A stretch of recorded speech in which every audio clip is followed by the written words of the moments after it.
Hey guys, recently I explained what makes Deceive Incorporated such a refreshing take on the FPS genre and why you should give it a chance and most likely become addicted by it. If you haven't, links below. So, with that being said, after posting that video, the most common comment that I got from people coming in was, "Bro, this game blows, I keep getting third-partied, and what the f***, I just got killed by this team, I died right on the extraction." I'm going to talk to you about that and explain why you're wrong about Deceive Incorporated. The sentiment behind these people being angry is that they're angry at getting third-partied and dying. And whilst this is common in any shooter of any sort, it also would stand to reason that it would be commonplace here. However, it feels a lot more common in Deceive Incorporated because of the game's slower-paced nature. This nature is built, hard-baked, into the mechanics of the game. You disguise, you walk, you pace. The game, even in the tutorial, it encourages stealth, subterfuge, and patience. You try and not give yourself away because otherwise you're going to get blasted. So you take your time. You wait to shoot only when you feel the time is right. However, then other players shoot and you hear this and then everyone makes a beeline to the shooting. They all join in. And some actually don't join in. Some stand by and wait to clean up. You know, the vulture playstyle? I've touched on this before. For those unaware, the term third party refers to when you've just finished engaging with another player or team of players, and you, presumably the victor, are most likely lower on health, but definitely lower on ammunition and resources because you've just spent them to eliminate the others. Then you're engaged immediately by another team or single player who just arrive. They are the third party, ready for them to snatch victory from you.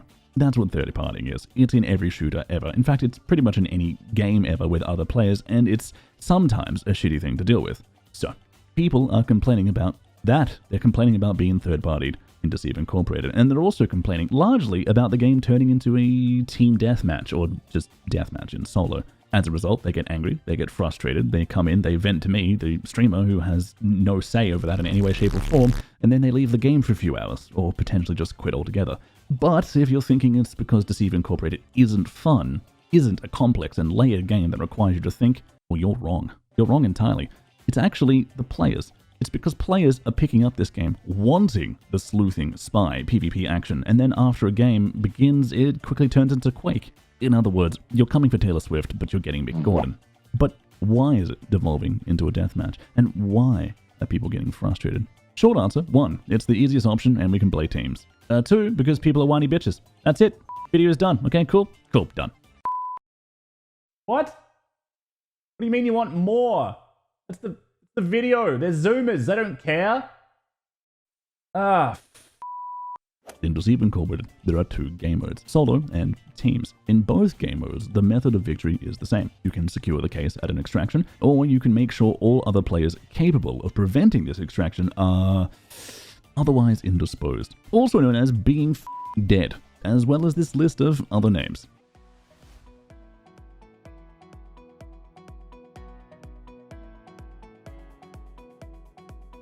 Solo is the game's default format, and probably the experience you're most expecting when you dive in. It's got disguises, it's got stealth, it's got intensity. That's the main one. Breaking out in a gunfight is sure to start other gunfights with players and attract the attention of literally everyone. So, stealth is usually your best option. Yes, there are third parties, but those incidents are formed from one player not being too stealthy, they're being too obvious, another player takes his opportunity to get the jump on them, gets the kill. But by then, the dominoes have already fallen and everyone is en route. Don't get me wrong, this happens in teams also, but in solo, it's one-on-one. You can get one kill, you can usually get away. In teams, expect a team of 3 there. After all, why do all the hard work of looting safe yourself when you could just simply murder someone who did the hard work for you, right? As I touched on earlier, with teams, it's a lot more chaotic. You have either 2 players with you that allows a greater degree of freedom, the need for stealth is less as you've got allies who can revive you from your mistakes. In teams, being obvious isn't as much of a problem, and being loud is even less of a problem, because it doesn't matter what mistakes you make. In fact, sometimes it's advantageous to make noise, because by making noise and being loud, you're going to attract other people. You're going to attract other players who will start fighting one another, allowing you to swoop in and secure victory. You see the problem? No? Okay, I'll spell it out. The reason you see games devolve into mindless murder and mayhem is because it's the fastest, most economical route from A to Z. The reason why players are getting upset, getting angry, and saying, no, next game and running away is because they're dying quickly, because to them, that's not fun. Maybe it's because that's not the experience they signed up for, or maybe they're just bad at the game. It doesn't really matter. From spawning in to the victory screen, the deathmatch option is the fastest route to it. And this isn't an asymmetrical title where what constitutes a victory is up to the player to decide. There is a very clear, very defined win and loss state in Deceive Incorporated. You are either victorious or you are defeated. That's it. Rushing for the victory also brings its own problems. For example, you won't level up as fast because you won't be gaining as much experience from completing actions, such as hacking terminals, picking up keycards, etc. But if it's the victory screen you're chasing and you need that endorphin, dopamine, serotonin, insert good feeling rush, that's how you do it. Thing is, this playstyle sounds counterintuitive to what you're expecting the game to play like, but the game even knows it. It's hard baked in. When all other players are defeated, you'll be given a victory screen immediately after. If you've got the case, the exit location will start automatically, signified by a car revving sound. What this is here is a disconnect. You pick up the spy FPS title for subterfuge, but you're getting Call of Duty with disguises. However, despite this disconnect, you would be wrong to say it's a game problem, at least entirely, because some of the issues that are causing this are being addressed by the devs, such as the heat system, which makes spies vulnerable for going on a rampage. It punishes those who try and turn it into a shooting gallery willy-nilly. This is a great step in the right direction, and at the time of writing and recording, definitely needs an adjustment to make it more severe, as the punishment still isn't really there, but I'm sure they're aware of this. The problem is how you, the player, are playing it. I know. But you're the problem? But yes, we, the new player to this new game, are actually the problem. We are the issue. I said it. Stick with me. You want games to go longer because it causes you to level up faster. Longer games means tenser matches. Tenser matches means better memories. Ask yourself, which games of Deceive Incorporated do you remember the most? The over in 2-minute server firefight? Or the long drawn-out game where everything was quiet, every player was cautious, the case was picked up, and the hunt began? Now, I'm not a betting man, but if I was, I'd say it's on the latter. So even though the ability for us to rush through games is there, how are we playing it wrong, I hear you ask? Well, you're playing it wrong by rushing it. The game is still in its early stages, and we also know this because at the time of writing, we've been told in clear letters, Year 1, Season 1, and first content patch. With this learning time comes understanding and growth. This growth will most likely manifest itself in the following way, and it's going to be very simple, and that will be that people will play the game slower.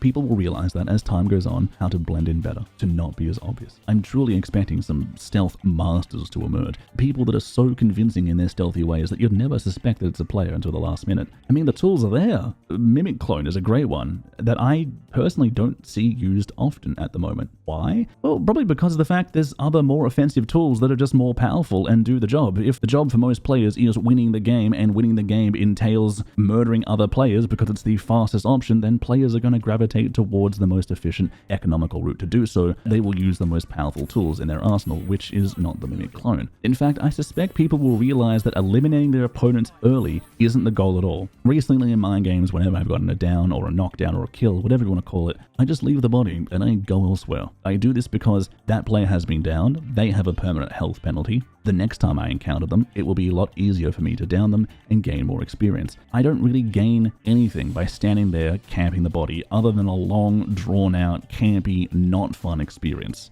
I also predict that people will realize the same thing, that eliminating their opponent early isn't the goal at all, but to follow them, let them open some safes, some terminals, and then strike to take their loot and their life. This applies largely to team formats because team shootouts are far more common and the games are over faster. But it does apply to solo in its own way. The balancing between the two is, as I said, going to be difficult, but hey, devs, you got your work cut out for you. Best of luck. So, if you were one of those people that jump into this game, die a few times, get angry, leave, or you come in and yell at your favorite Australian streamer, "Hi, it's me. I've been yelled at frequently for this game, even though I don't play it with you. You're just yelling at me and saying it's a shitty game, but it's not. It's you. It's you.